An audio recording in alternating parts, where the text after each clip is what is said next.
Swayam Prabha. Digital India. Educated India.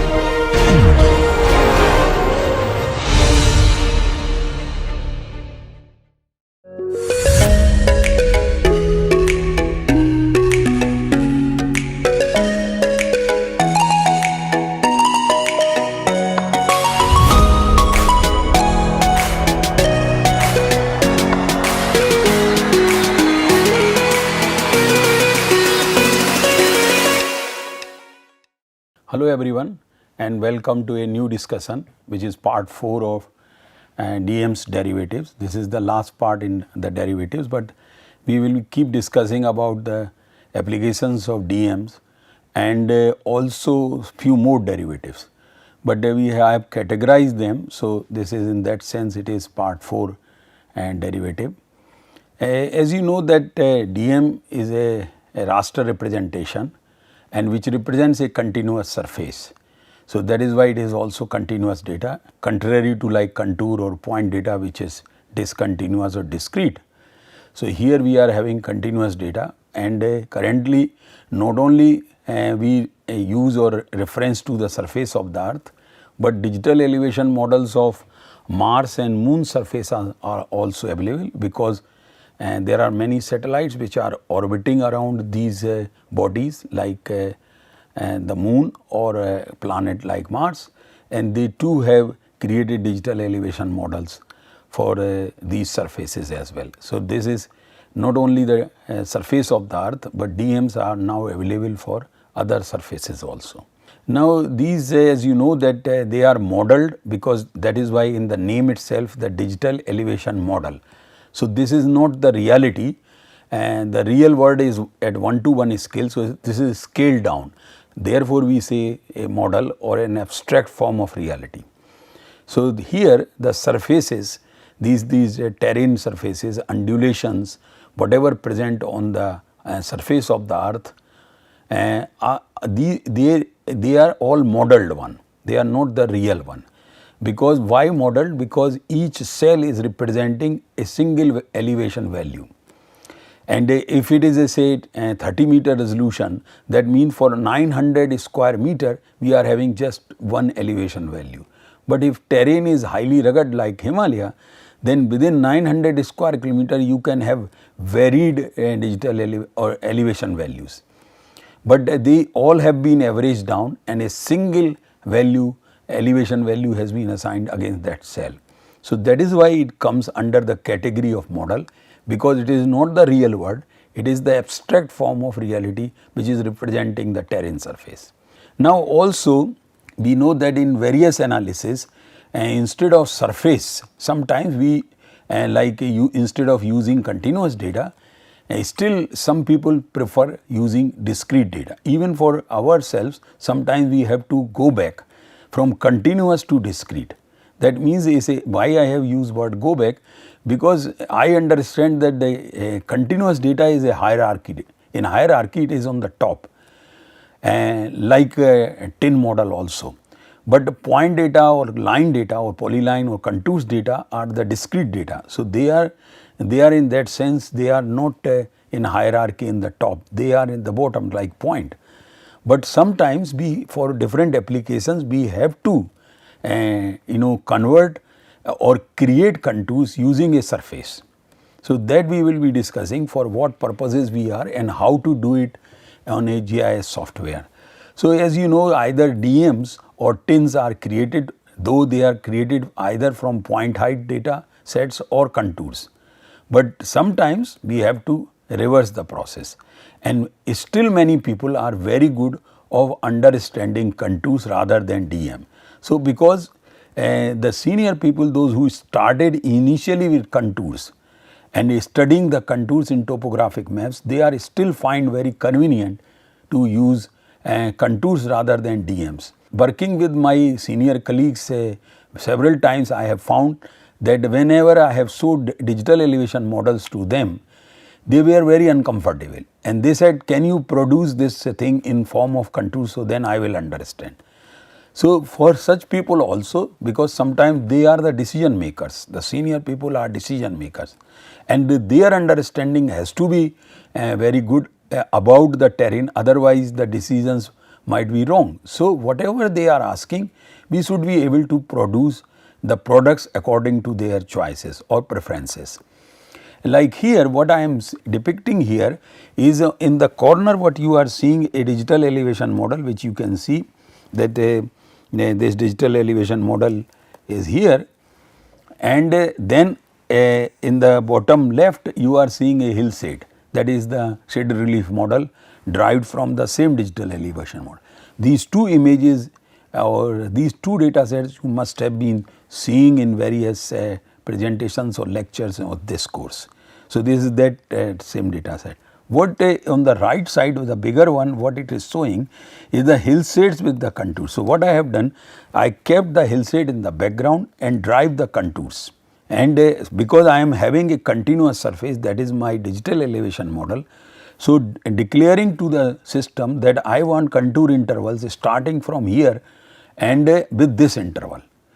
So, whatever the interval I decide, whether 1 meter, 10 meter or 20 meter, because remember one important thing here is that though spacer resolution might be 30 meter, that is the in horizontal scale, but vertical scale, that is the Z unit, is in meters. So, maximum I can drive contours of 1 meter interval, that is the the best possible. If suppose this digital elevation model might have been prepared using contours of say 20 meter intervals, but after creating a digital elevation model, now I can create contours even at 1 meter, because the least count in my vertical scale or for Z or for elevation is 1 meter. So, that is another advantage of how to get more, because for small area even 1 meter contour will matter a lot. But for a highly rugged terrain, 100 meter contours may create cluttering in your map. So, depending on the unevenness or ruggedness of the terrain, sometimes we change the density of contours. How you would do it in a standard GIS software, for example in ArcGIS, but I am sure all these softwares support some. I am having experience of like ArcView, Ilvis or other softwares. They all support what you have to provide: elevation grid, that is the input raster, you have to provide where it will be stored, and then contour interval. So, here in this example I have taken contour interval of 200 meter, you can take even 1 meter, and then base contour I said okay, start with 0, does not matter, and then of course the Z factor. In many such options Z factor will be keep coming. So, that accordingly depending on your data set, because the example which I have taken is all in meters. So, I can keep Z factor 1, and once you say okay, you can drive contours as you have seen in this right picture. Now, another advantage is sometimes I am interested only in one particular contour or one particular I want to drive, rest I do not want, because I might be looking for my route alignments, for road alignment, or especially for rail track alignments, I might be looking a single height contour, or for my power channel, for canal network in hilly terrain, I might be looking a route which is having the same elevation. That means nothing but is a single contour. So, single contour can also be derived, that instead of interval I would use some and not give the interval. Interactively also the tools are available in the software, that wherever I will put my cursor and click, I get that contour. Or you can just put the value that I am looking the contour which is having this height or this elevation or this value, and accordingly it will be drawn. Because in real projects many times you are looking various things, you want to drive various things from one single digital elevation mode. So, all this is possible, though as I have said this is a backward kind of process. From a continuous data I am going for discrete data, but for certain projects these are very helpful things.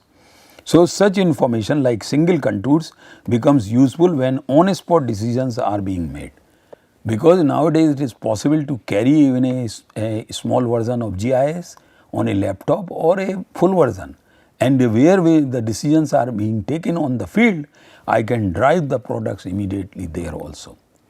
Now, this was the from continuous to polyline. Now continuous to points also, that is the lowest in the hierarchy, and that is sometimes also very much required for various kinds of comparison, various kinds of clustering studies and comparing with some point distribution with other point distribution and so on. Some example I will just show you from my own domain, that the first points are generated.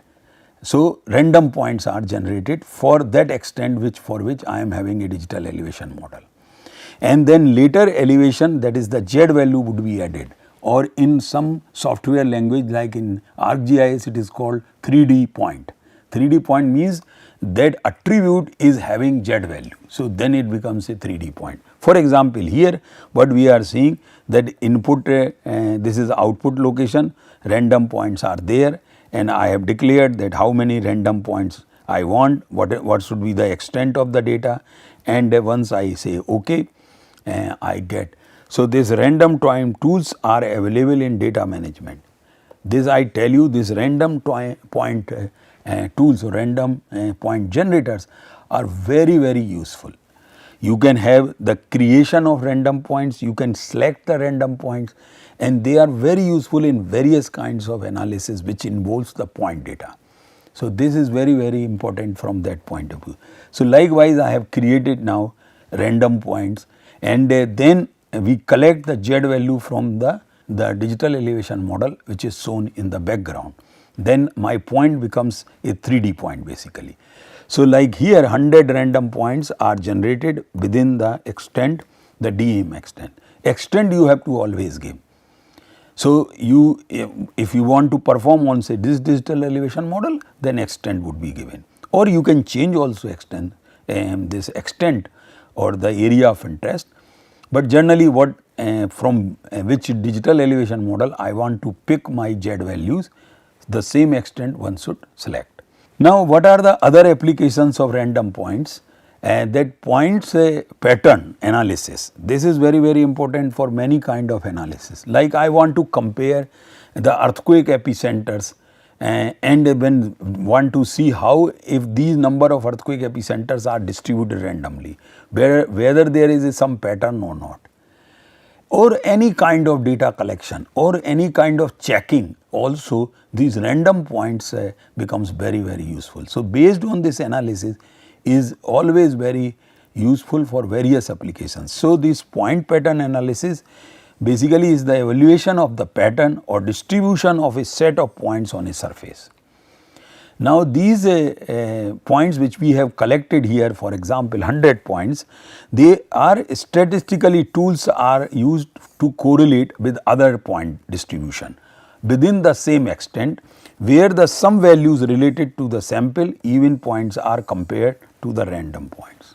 So, if I, as I gave the example, if I am having the distribution of epicenter, earthquake epicenter locations, then I can try, if I am having say 100 epicenters, I can create random 100 points and then can compare based on statistical analysis, and basically this statistical analysis involves the distance among the points.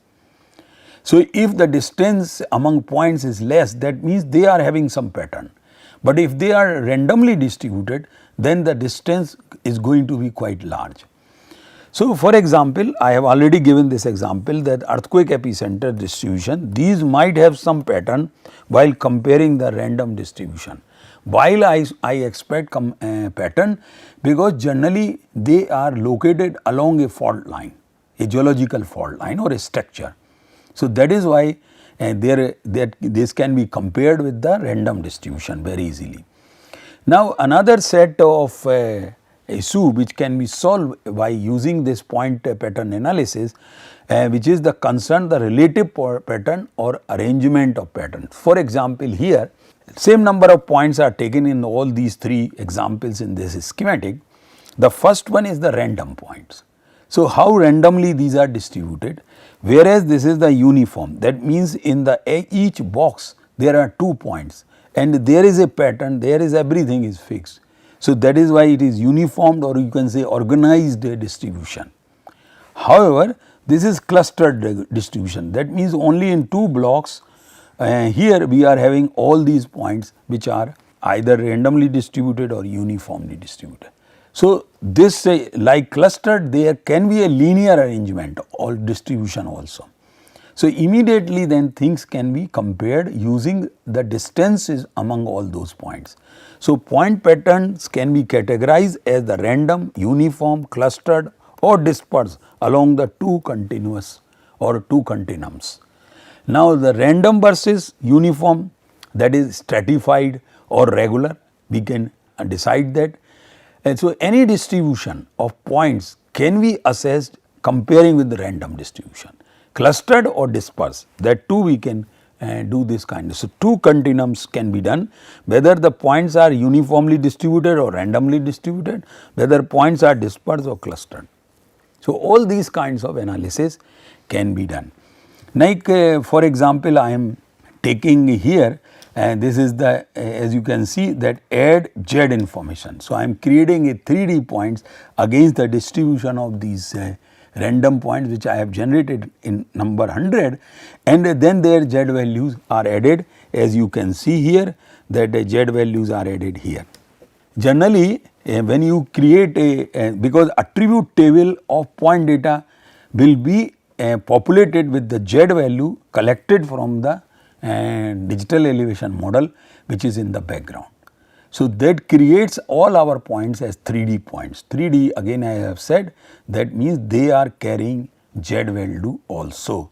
It is not necessary that all points will always carry Z values, but if you are having points and same time you are having corresponding digital elevation models, for some applications you require Z points, you can definitely collect using such tools available in standard GIS softwares.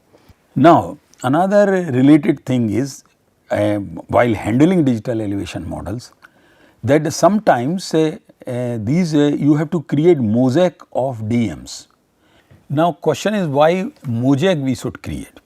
Mosaic is created because lot of free DEMs which are available through net, they are available in tile forms.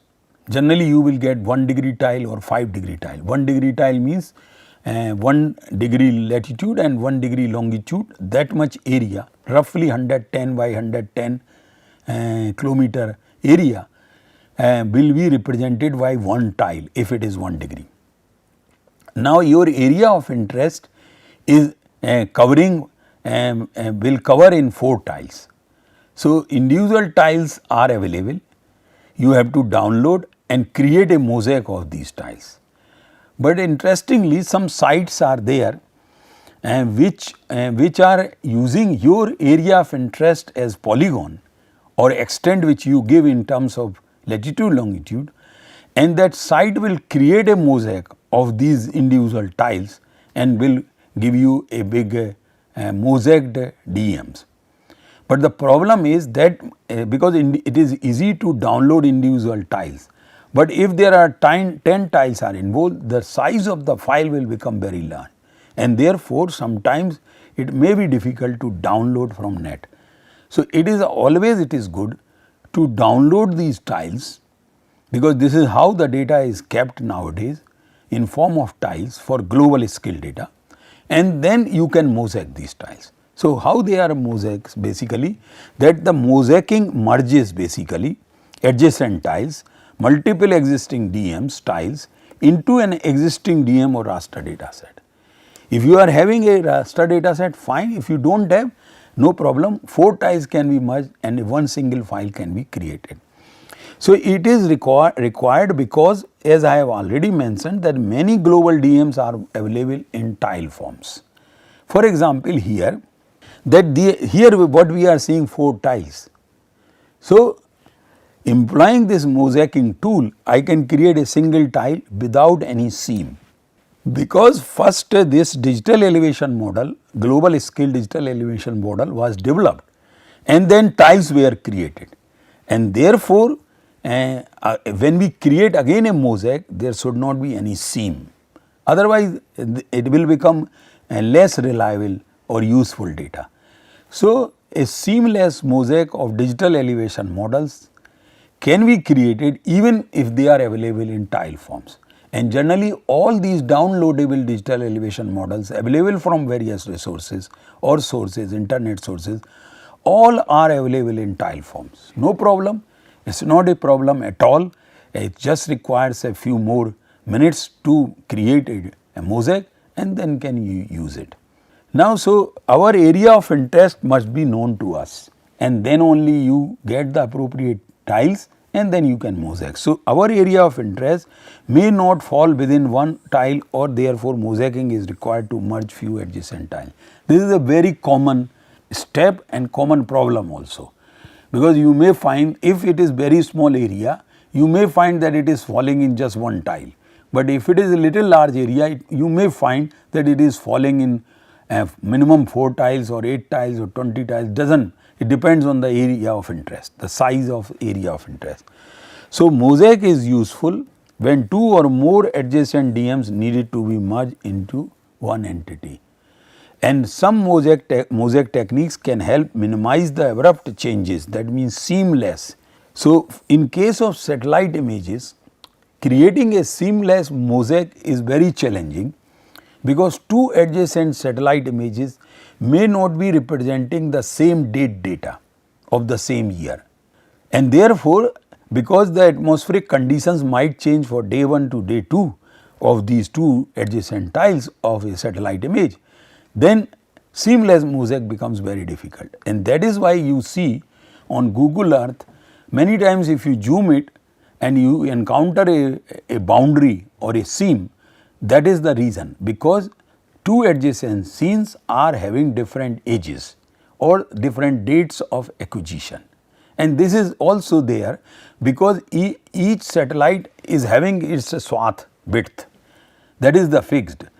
Like for example, NOAA AVHRR, which is having roughly swath width of 2800 kilometer.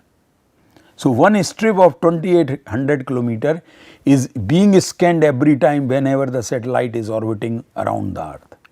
Whereas, if I give an example of ICONOS, which covers only 11 kilometer of the strip of the Earth, and therefore, if my area of interest is very large, that means I have to get lot of these adjacent coverages or adjacent scenes of ICONOS to create a mosaic. And when I will do it, I will have problems because these strips or scenes may be representing different dates. It is highly likely that they will be representing different dates. And meantime, the atmospheric conditions might change and it becomes very difficult to create a completely seamless mosaic of satellite images. But it is rather very easy to create seamless mosaic of digital elevation models.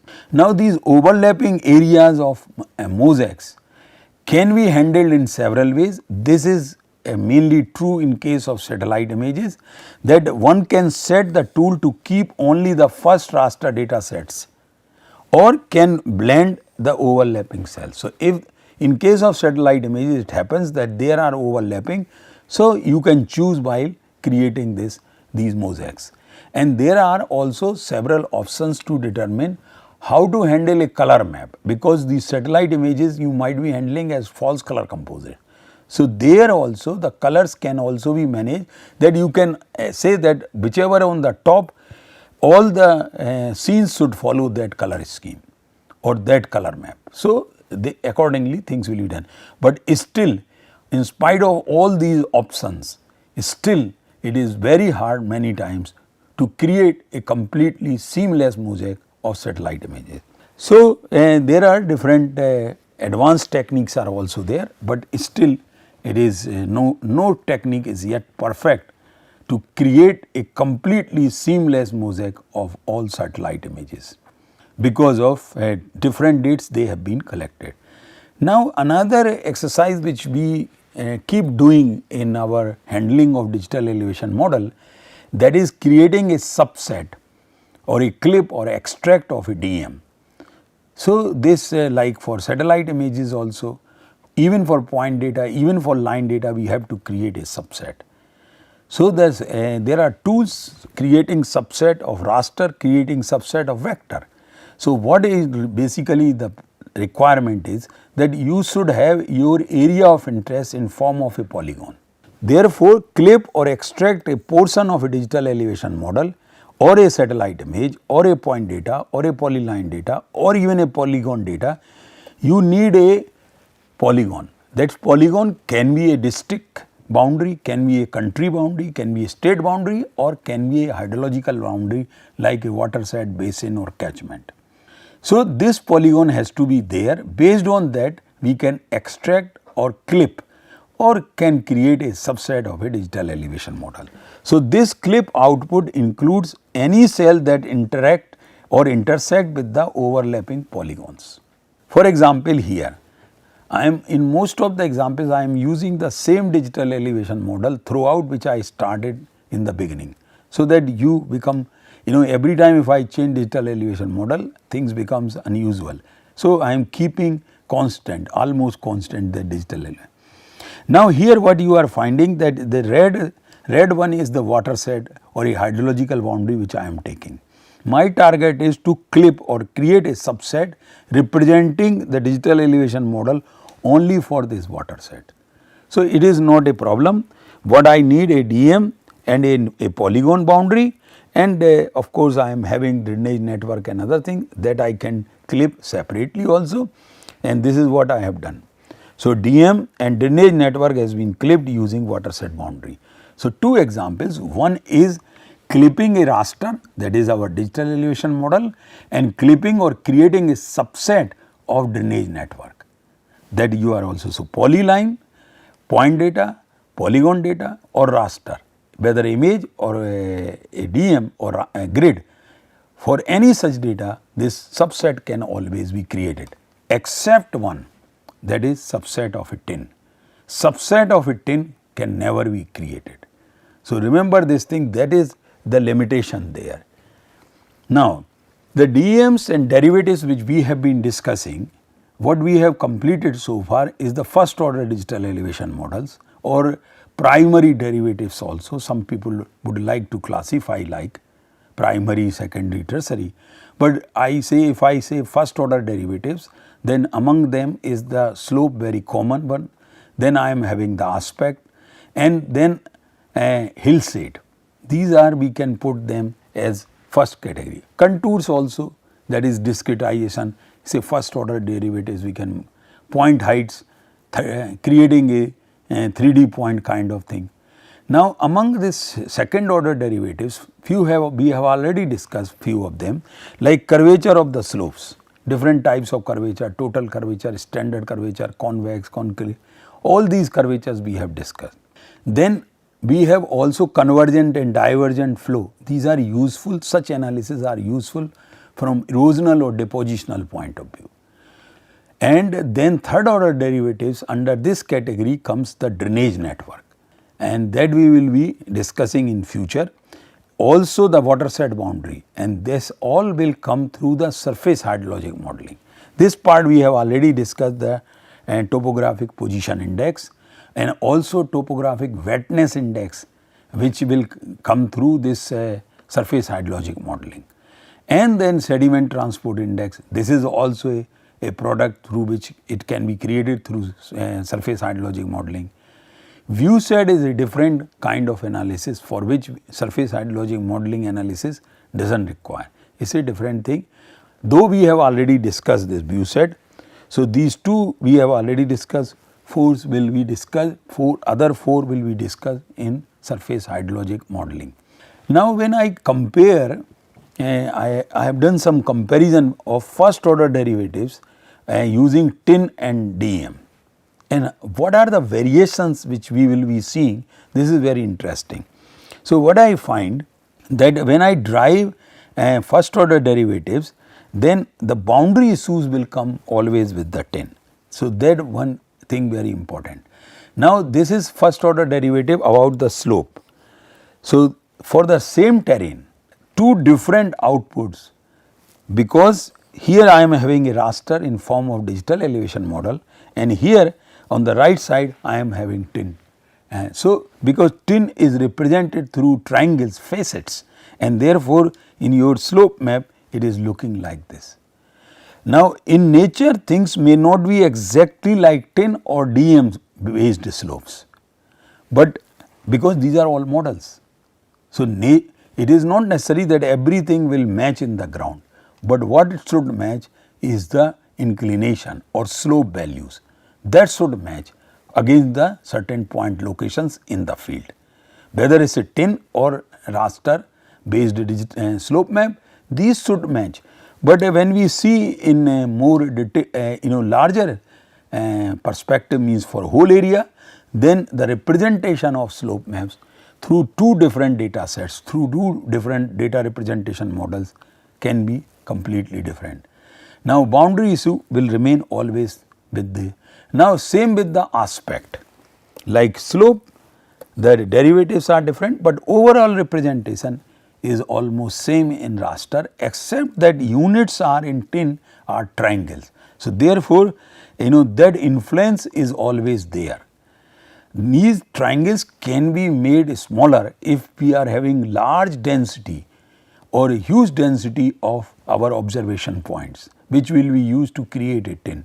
Then you may create tin of smaller triangles, and also one more condition is whether the undulations are there or not. That means these point inputs are having variation in Z value or not.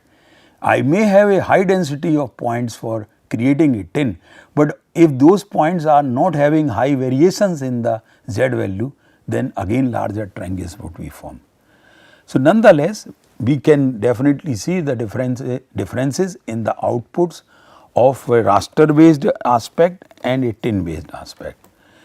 Boundary issue will always be there. Similarly, a shaded relief model or a hillside which you are seeing, these are the few derivatives which can be derived from tin. So, I am comparing with the DEM also, but the DEM can drive or can create many other products which tin cannot do it. Anyways, but the best part is that for certain certain derivatives which you are happy with tin, you can still use, and whenever you feel that now you want to have a raster, you can also convert tin to raster. That is also possible, because remember the input is the point data. So, using those point data, again a surface can be created through interpolation techniques.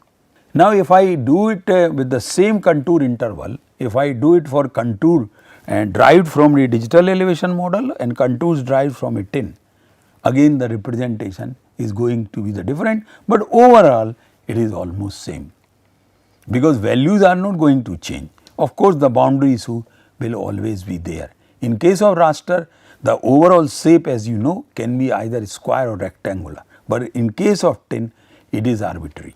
It is not necessarily always square or rectangular. Rarely it would be a square or rectangular.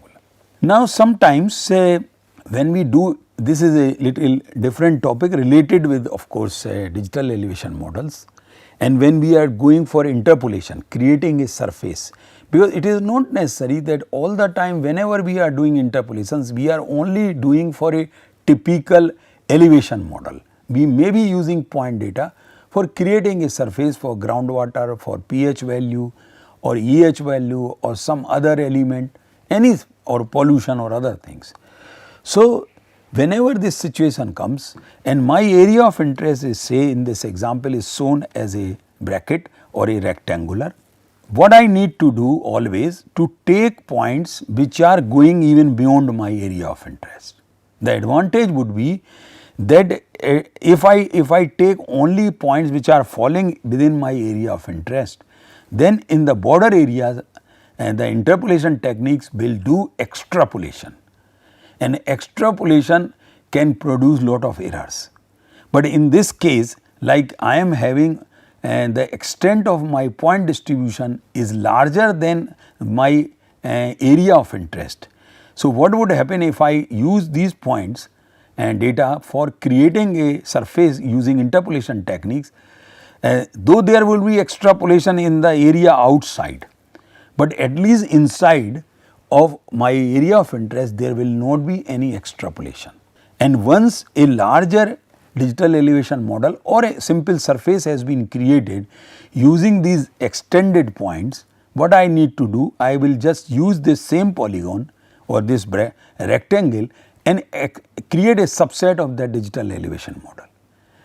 So, that digital elevation model will not have any cell value which has been created through extrapolation. All the cell values would be through interpolations, and this becomes very useful because the error part would be very less. But if I take only for my extent, like for this rectangle, then at many places like here, there will be completely extrapolation. So, these areas will have errors because I do not have any observation beyond this boundary. So, it is always better, if that is possible, choice is there, do it. So, the first step, how to handle boundary issues. The first step, the boundary issues problem to consider more data than area of interest or more points. While doing such operations, interpolation, slope aspect, etc. derivatives. So, boundary issues will not come in this.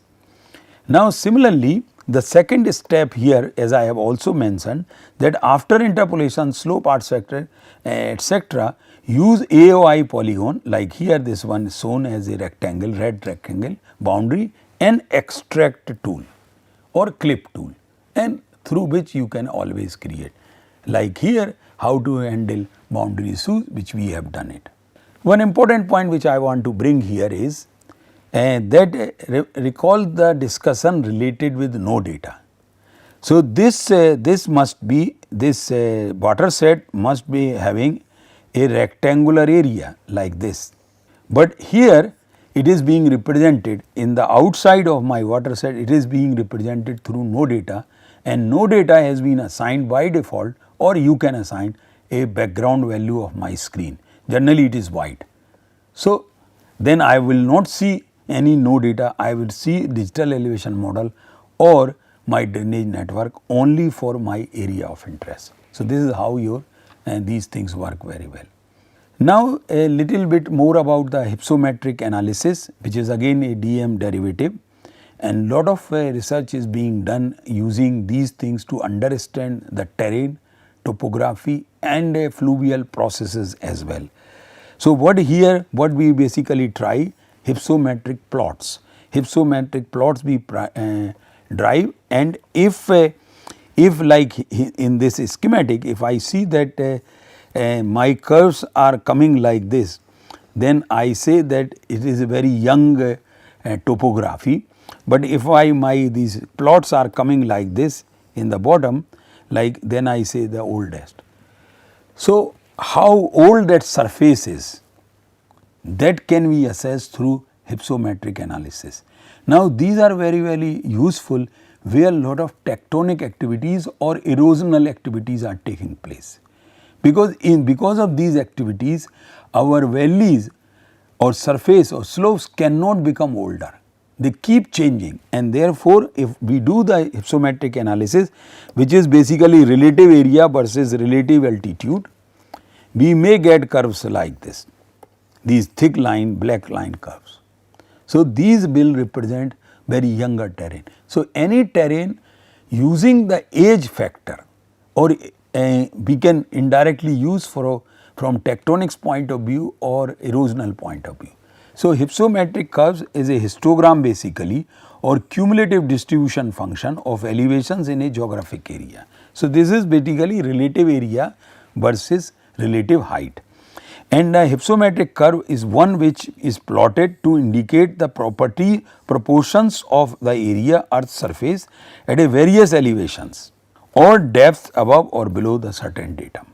So, here we will be discussing only above the datum. For example, this is a schematic. In this one what we see, that in mountainous terrain like Himalaya, we generally would see a hypsometric curve like this, but when it goes in the plain areas, in the continental part, we may see like this, then in ocean shelf area something like this, and then deep ocean floor area we would see like this. So, in continental shelf this is the scenario, and in ocean area this is the scenario, and it is a trench, if it is a trench area like very famous Mariana Trench, you may find the profile like this. So, how it has been plotted, that the percent of the earth's surface versus the elevation. So, obviously in the we say that Himalaya is a young mountain chain. Therefore, our in this kind of plot we will come here and these curves will be like this. So, the best known example is for entire earth's surface, which is shown here, that the most significant fact emerging from the curve was discovery that the earth's surface is divided into two statistical distinct levels or steps. The continental platform, that is the land part, about 100 meters above sea level, and the deep sea floor, that is 4700 meters below sea level. So, we know that exactly mountains and continental plains are one and then rest are in different. And if Earth's crust consisted of randomly distributed materials, one would expect a simple Gaussian curve with a peak of about 2450 meters, so that the discovery of two levels suggested that there was continental crust and oceanic crust. So, a lot of interpretations, if we go for a global scale, can be done, and also if we do this analysis for a local scale, like here in this example has been done for Kutch region of Gujarat, which is tectonically very active region, hypsometric analysis for different drainage basins. It is always good to perform such analysis based on hydrological boundaries, because this is how the water flows and erosion and other things will take place. And these are the various water sets which have been considered in this analysis.